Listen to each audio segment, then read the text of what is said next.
Would you do this trade? Jacksonville would be trading for Andrew Luck, right, for the 2018 first-round pick and Tyler Patman, because you know they need some cornerback help.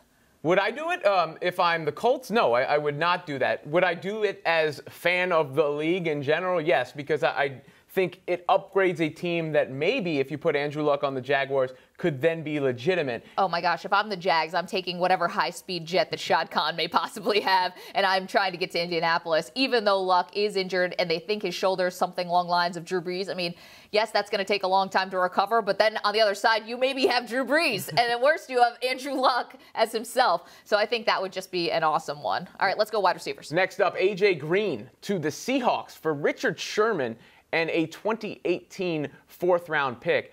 No-brainer move for Seattle? I like this. We already know that Richard Sherman has been talked about in trade rumors, which is kind of weird because we don't really hear a lot of trade rumors in the NFL, but we know that the team was looking into it. And A.J. Green, I mean, how could you not feel for this guy? How frustrating for him. Andy Dalton looks tentative. I think that A.J. Green with Russell Wilson would be an absolute no-brainer. We know the Seahawks need a threat. How about this one?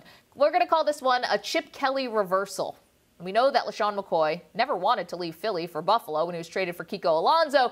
So now Shady would be back in Philly for rookie Donnell Pumphrey and a second-round pick. Who says no?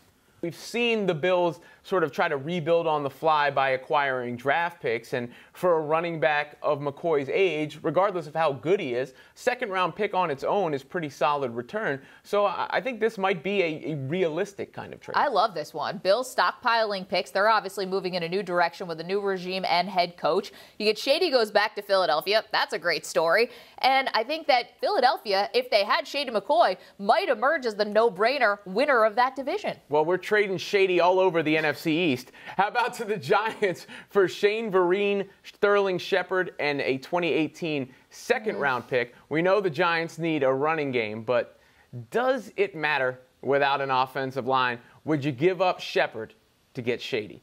The Giants right now, they are dead last in the NFL in rushing attempts, and that's keeping in mind that two teams in this league have only played one game, not two. They're still dead last. So I think they really obviously need a rushing game. You mentioned the offensive line, though, is very Civ-like. Not sure that Shady can be Shady behind that terrible line. But I think as much as I really like Sterling Shepard, great fit, from all accounts, great guy, and with Brandon Marshall keeps dropping balls, then you need Sterling Shepard. And a lot of times he's seemed like the only offense for the Giants in 2 games.